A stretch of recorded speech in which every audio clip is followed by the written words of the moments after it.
Greetings, ladies and gentlefish, and I thought I'd bring you this video just to keep you informed of how the channel's going, where it's going to go in the future, and also some interesting things about World of Tanks that you may not be aware of, but that you might want to be aware of.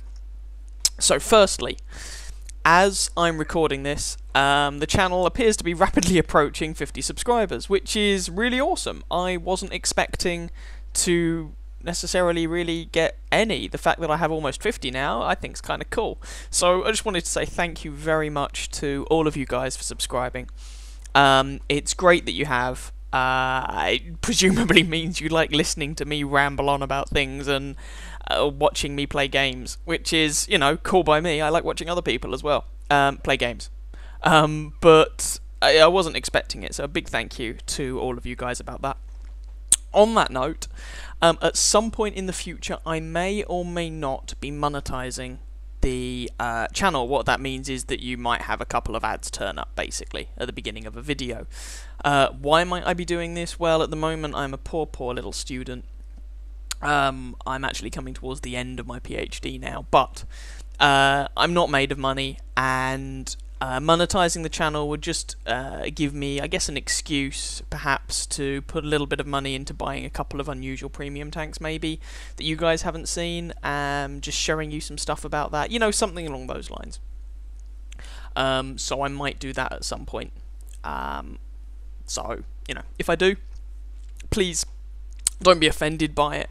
That there suddenly might be an advert at the beginning of a video. It would just fund, you know, things that I can then show you guys, which would be quite cool. Again, on a related note, I've had one of you send me a replay of yours that you wanted me to show on the channel. Now, I haven't, you know, made a song and dance about doing this. I haven't previously really done a subscriber replay, but I'm perfectly happy to do so. And the one that was sent was a really nice game, and I'm definitely going to show it. But I just wanted to say that if any of you guys have good games that you're really proud of, then by all means send them to me. So maybe send me the link to upload the replay to WoT Replays, and send me the link. Send me a message on YouTube or something. Or if you're not on the EU server, I don't think WoT Replays works if you're not on the EU or Russian servers or something like that. So if you're on the NA server, by all means send me a message and I can whisk you my email address and you can send me the raw replay file itself. That's fine. But if you, however you decide to do it, just give me a quick description of why you think the game's awesome. Maybe there was some lovely teamwork in it. Maybe you just went around and kicked everybody's ass. Or maybe there was a funny moment in it. Whatever. I don't promise to show every replay that I'm sent, but I will try and show what I think are amusing and interesting ones. Bear in mind, I am unlikely to show replays if the person whose replay it is being unpleasant or offensive in chat. I just don't really have any patience for that sort of thing. And I know it can be frustrating, and we all get it, but, you know, if you're openly racist in chat, I'm unlikely to show the game. In fact, I'm not going to show the game, however awesome it is. So just bear that in mind. But, you know, generally, you know, send it in by all means, and I might show it. So, on a slightly different note to World of Tanks. Now, obviously, that's all the content I've put up so far. It's all World of Tanks related, and that's why you guys are here. But, from time to time, I might decide to put up some slightly different material. Maybe give you guys a taster of some different games, and hopefully, you know, you're here because you share some of my interests anyway, so with any luck, you'll find the other stuff I've got to put up fairly interesting. If you don't, then you don't have to watch those videos. That's not a problem. I'm not going to be offended if you only want to watch the World of Tanks stuff I put up. That's absolutely fine. But yeah, at some point I will probably just get round to putting up some other material, and if nothing else, it will give me a chance to go through my Steam library. So just to give you an idea of some of the sort of stuff I have at the moment, it's not to say there won't be other things, of course. So, you know, things like Alan Wake, Assassin's Creed, Bioshock, Cthulhu Saves the World, Devil May Cry, Fallout, Half-Life, Kerbal Space Program, Overlord, Payday, Prototype, Space Pirates and Zombies, Team Fortress 2, you know, that sort of thing. So yeah, by all means, I'd say I will probably put up some videos of things that are not World of Tanks at some point, including some War Thunder stuff. Although there's not going to be masses of War Thunder content because the replay system on that game at the moment isn't really up to scratch when it comes to making videos out of it. So that's really awkward. And by the same token, for that reason, I'm not going to be sharing any War Thunder subscriber replays. So it's just World of Tanks stuff for the replays. So that's all that out of the way. Let's get back to World of Tanks in particular. So at some point, I want to extend my What for Noobs series. I've only got 3 videos in it so far, but I wanted the next video to be about the game spotting mechanics. However, Wargaming are at some point going to change them. I don't know exactly by how much. So I'm putting that off until I can basically, until they've changed it and I can give you a video that doesn't become obsolete within a couple of months.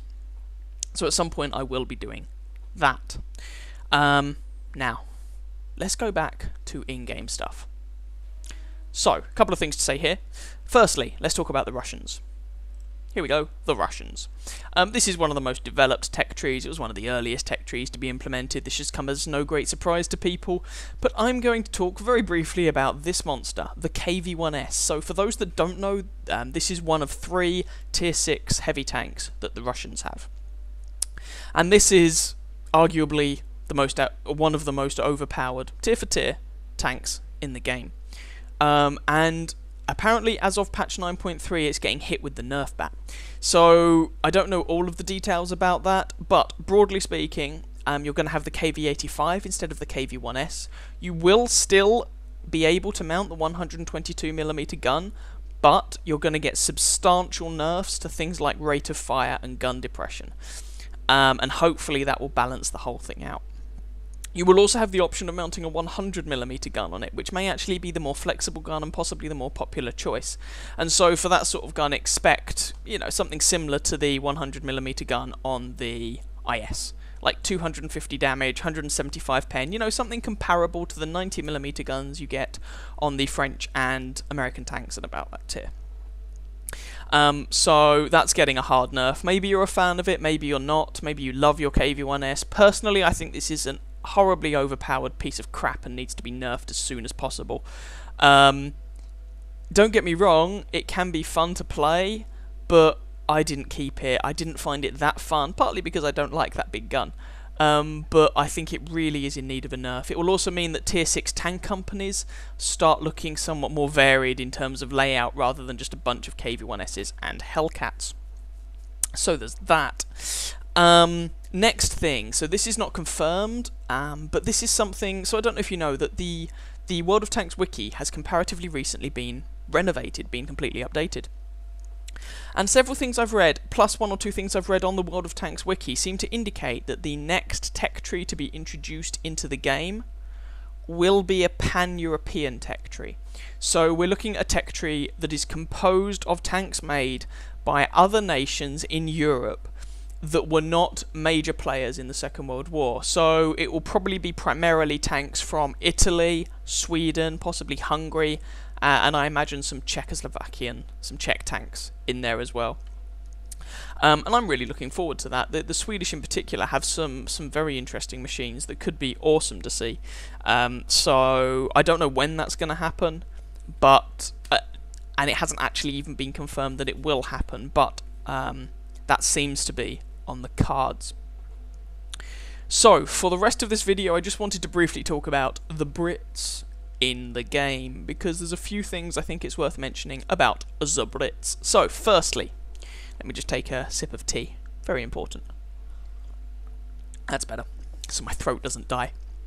Firstly, the Firefly, the Sherman Firefly. For those that don't know, the Sherman Firefly was a Sherman, as the name suggests, that the Brits got from the Americans in the Second World War, and they managed to somehow squeeze a 17-pounder gun into it, and voila, you had a medium tank that was capable of reliably killing a tiger or panther from range.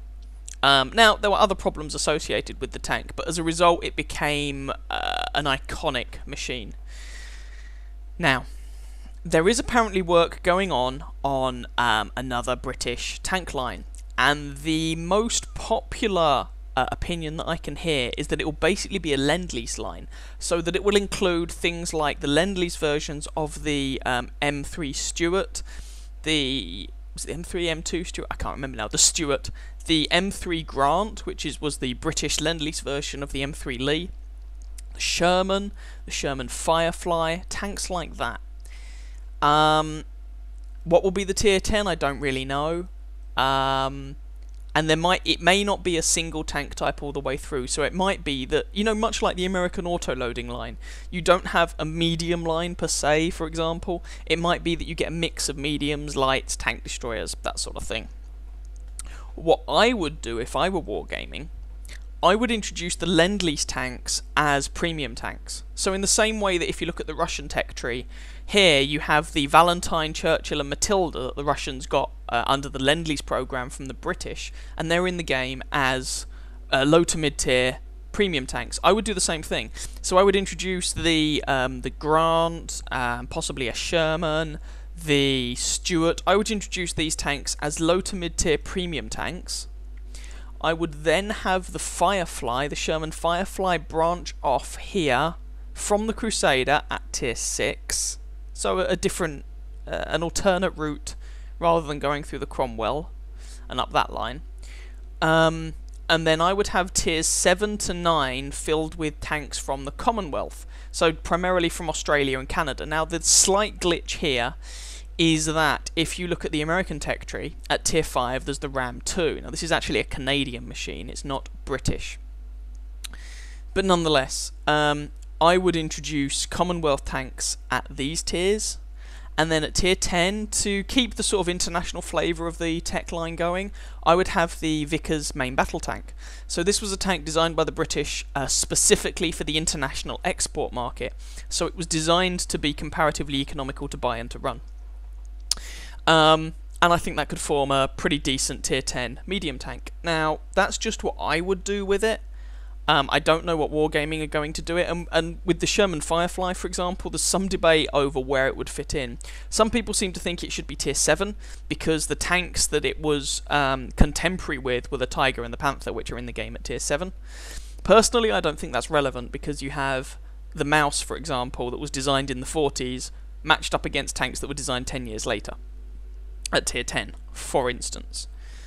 So, personally, I don't think it should be at tier 7. I think that would be a mistake. I think tier 5 would be a bit too much. I don't think it should be tier 5. I think it should be a medium tank. It was designated a medium tank, and I think it should be at tier 6, personally. Anyway, there's that. Last 2 points are referring to some British tier 10s, so let's talk about the tier 10 heavy tank for starters, the FV215B. But first, let's have another sip of tea. So, the 215B, British tier 10 heavy tank. Basically, it's a Conqueror hull with the turret mounted at the back, and it's been up-armoured slightly. Now, if you look at the in-game description of this thing, it talks about a theoretical heavy tank project to screw around with the Conqueror chassis, blah blah blah blah blah blah blah. I wouldn't be quite that generous. In real life, there was an FV215B designed, and there was a model made of it, and it was based on the Conqueror chassis, and it had a rear-mounted turret. But the reason that it had a rear-mounted turret was to mount a massive gun. And with a gun as large as they wanted to put in it, the only way they could actually balance the tank was by moving the turret to the rear. Now, that gun was not the 120mm L1A1 gun that you get on the 215B. So this is really a work of fiction, this tier 10 British heavy tank. By whichever definition you use, this is kind of a work of fiction. And as a result, Wargaming are actually removing it. This has been confirmed. The 215B is to be no more. Now, as far as I'm aware, they're not just putting it somewhere else or turning it into a premium tank, although I guess that is an option. They're simply removing it from the game, which I guess is a bit of a shame. Perhaps they could make it a premium tank instead, but anyway, it's being removed. So, you might say, well, if there was an FV215B, Why not just put that into the slot? Give it the historical gun, or the gun it at least was designed with. Well, the reason is that the FV215B is already in the game as the British Tier 10 tank destroyer, with that massive 183mm naval gun. That is a big gun. In fact, it is the largest gun in the game that is not mounted on an artillery piece. It is of a comparable calibre to a number of the guns at Tier 10 that are mounted on artillery pieces.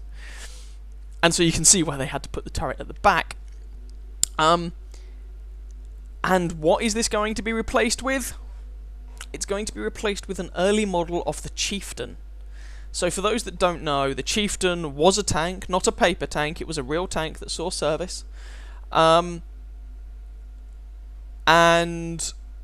if it is, or when it is introduced, it will be one of only 2 Tier 10 heavy tanks in the game to have actually saw service. I believe the other one was the IS-4, I think it was the IS-4.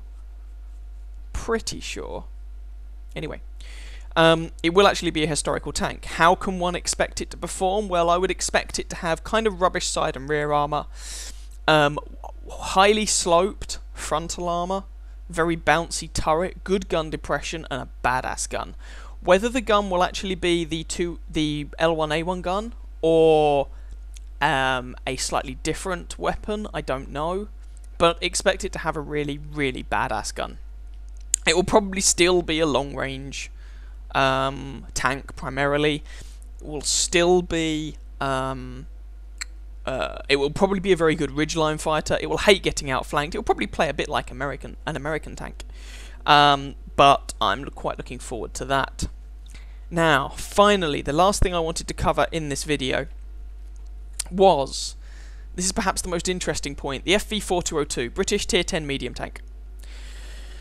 This was originally designed as a tank that would test some of the features that were to be implemented in the Chieftain. So I just mentioned the Chieftain. It's going to slot into the Tier 10 heavy tank slot. So it tested, the 2 things it really tested were A, this sloped mantletless type turret that you can see. There's no gun mantlet, or gun mantle, I can never remember which it is. And B, it had a reclining driver's position. Now, there were some wargaming employees that crawled all over the FV4202. A version of this tank does exist at the Bovington Tank Museum. And they measured the armour, and the armour in-game is too thick. So the tank as it was designed never had armour that thick and never mounted the 105mm gun. It had a 20-pounder.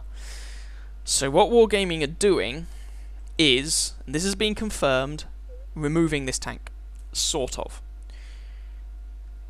So, the new Tier 10 medium tank for the British will be the Mark 10 Action Centurion. It will be a Centurion Mark 10 with the Action turret. It's a different turret. But basically, it'll be another Centurion. And that's fine. The Centurion was a very prominent post-war tank, and so in my opinion, I see absolutely no reason why the Centurion should not have a prominent place in the game and in the British tech tree. That makes perfect sense to me.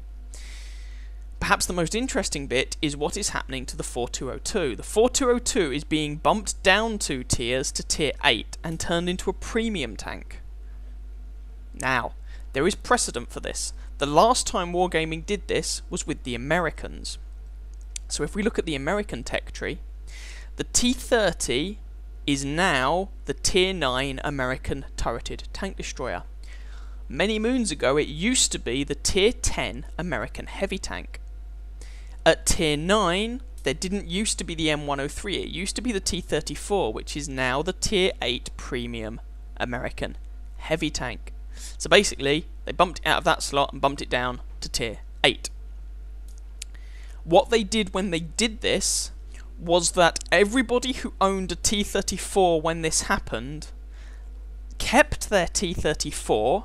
It was now a premium tank and got a free M103. So you started off with a Tier 9 heavy tank, you finished up with a Tier 9 heavy tank and a Tier 8 premium heavy tank.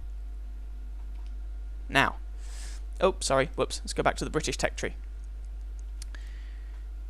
It has been confirmed that they're bumping the 4202 down to Tier 8. It has been confirmed that it's being turned into a premium tank. It has not been confirmed whether or not you will get a free 4202 if you own it at the moment. So when they change it around, you will lose your 4202 and you will get the Mark 10 Centurion if you already own the 4202. But Wargaming have not confirmed whether they're going to give you the free premium tank. Now, Serb, and if you don't know, he's the sort of head honcho at Wargaming. Serb is on record as saying that what they did with the T-34 was basically a mistake, and they're never going to do it again. So they will never give away a premium tank like that again. But other people in Wargaming have been slightly less clear about it, and so it's still actually a bit up in the air whether or not you will get a free 4202. So there is a possibility that you might.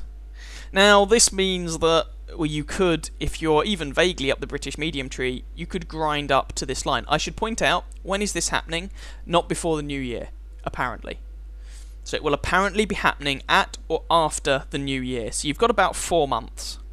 So you could grind your way up the British medium line, and indeed I'm currently at the Comet. I could grind my way up it in the hopes of getting a free premium tank. I'm not going to do that. Why am I not going to do that? Because I've taken advantage of other opportunities to get free premium tanks. Well, I'm not going to do that, A, because it's not confirmed that you will actually get one, but B, because I don't even own a tier 10 yet. I don't want to rush through the tiers to get to tier 10. I prefer a slower approach. I'm having fun in the Comet. I think I'll have fun in the Centurions, and I don't want to rush through them just to get a free premium tank. I don't begrudge Wargaming a bit of my money here and there. Now, time for some pure speculation. If I were Wargaming, this is what I would do. Wargaming have stated that, the missions they've been doing where you get a free premium tank if you get 75k experience on each nation between tiers, blur and blur, for the IS-6 and the Super Pershing and sometimes lower tier tanks as well. They've said that this has been sufficiently successful that they're going to continue doing it. So what I would do, I would not give people a free 4202 if they already own one. I would just replace it with the Mark 10 Centurion. But I would have the 4202 as the next tier 8 premium tank that you can get from a mission. And I would do it as the Christmas period mission. That way, people who already own it have an opportunity to get it, other people have an opportunity to get it, and it might encourage interest in a tech tree, i.e. the British tech tree and the British medium line, that doesn't really get a lot of love. People don't play the British a lot, they still mainly play the Germans, the Russians and the Americans. I mean, to the point that, I've got my first expert award, for destroying every tank, every conventional tank on a particular nation's tech tree. It's in the Germans. So I think that would be a good idea, personally. But they have not confirmed what they're doing with it yet. So I'm just letting you know that the 4202 is being replaced, and the 4202 will become a tier 8 premium tank. Whether or not you will get it for free if you already own it, no idea. Haven't got a clue. Anyway, that was pretty much everything I wanted to say in this video. So, I hope you found my ramblings, I guess, vaguely informative. And I've tried to keep you up to date with what's happening. So, yeah, I guess I will just finish by, again, thanking you for subscribing, as we're almost up to 50 subs, which is really awesome. And, again, I will wish you happy hunting on that battlefield. Ciao, ciao.